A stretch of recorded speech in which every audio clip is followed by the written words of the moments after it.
এখনো পর্যন্ত যে ট্রেনিং বা অন্যান্য যে পর্যায়গুলো আমাদের সম্পন্ন হয়েছে সেগুলো ঠিকঠাক ভাবেই সম্পন্ন হয়েছে, তাতে খুব একটা অসুবিধা কিছু দেখিনি। আমরা একটা বিষয় শুধু একটু আশঙ্কা করছি, যদিও সেন্ট্রাল ফোর্স এবং অন্যান্য বিষয় নিয়ে নির্বাচন কমিশন সবই হয়তো ঠিকঠাক রেখেছেন, যে অনেক লোকের ভোটে নাম বাদ পড়া লিস্টে, এটা যে কোনো কারণেই হতে পারে, সেই আমাদের জানা নেই, কিন্তু সেই কারণে যাতে যদি কোনো অশান্তি তৈরি হয় এবং ভোট কেন্দ্রিক অশান্তিগুলো সবসময় একটা বিরাট আকার ধারণ করে, তো সেরকম ব্যাপার যাতে না হয় সেটাই কাম্য, এবং খুব সুষ্ঠুভাবে আমরা ভোটটা সম্পন্ন করে ফিরে আসতে পারবো, এটাই আশা করছি।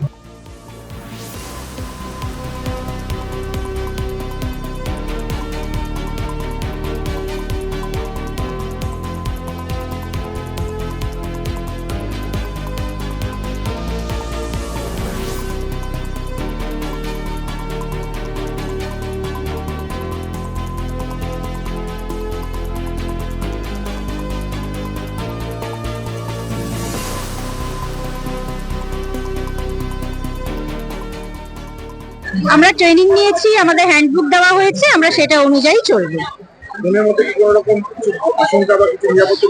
না, নিরাপত্তা নিয়ে কোনো চিন্তা তো নেই। ওই প্রথমবার কাজ করতে গেলে যেটুকু হাতে কলমে করা লাগে, ভয় লাগে, ওটুকুই, আর কিছু না। আমরা শান্তিপূর্ণ এবং সবকিছু ঠিকঠাক হবে সেই আশা নিয়েই কাজ করতে বেরিয়েছি।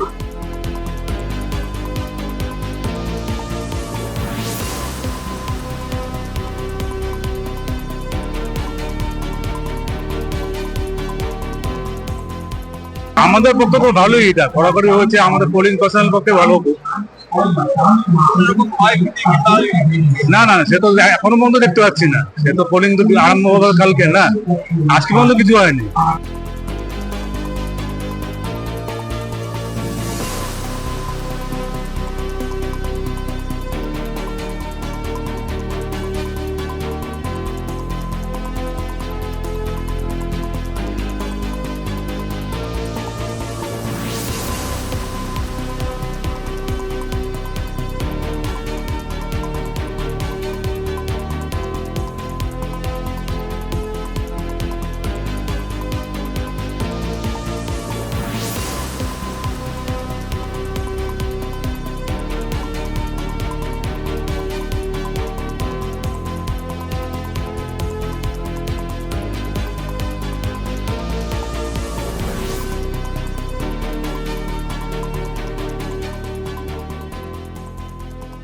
আমরা চাইছি যে যেহেতু বন দপ্তরের পাশাপাশি একটা চা বাগান এরিয়া, সেখানে তো মাঝে মাঝেই বন্যপ্রাণীর অত্যাচার হয়, সেটা এরকম আমরা শুনেছি, পেপার পত্রিকায় পড়েছি। আমরা যেহেতু ইলেকশন ডিউটিতে যাচ্ছি, আমরা চাইবো যে আমাদের একটা সুনিশ্চিত নিরাপত্তার ব্যবস্থা করার জন্য, সেটা কেন্দ্রীয় বাহিনী হোক বা ওখানকার ফরেস্ট ডিপার্টমেন্টে হোক বা পুলিশ হোক, যাই হোক, আমাদের একটা সতর্ক এবং সচেতন ভাবে আমরা যাতে সুস্থভাবে ভোটটা উঠে নিয়ে আসতে পারি, তার জন্য একটা বন্দোবস্ত করা হোক।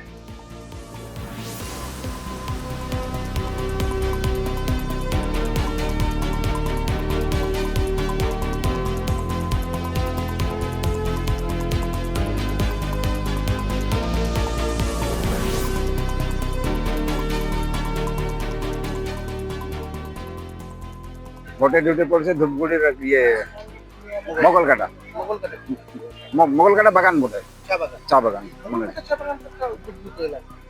তাই তো জানি, একটু ইয়ে তো আছে, আতঙ্কে তো আছে একটু।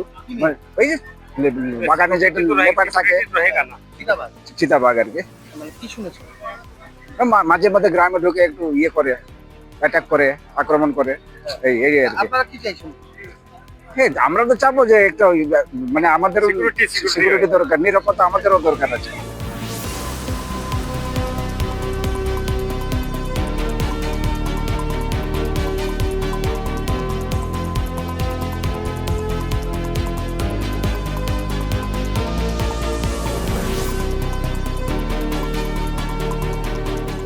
এবারে ভাই ভোটের লড়াই এই এখানেই দেখবো।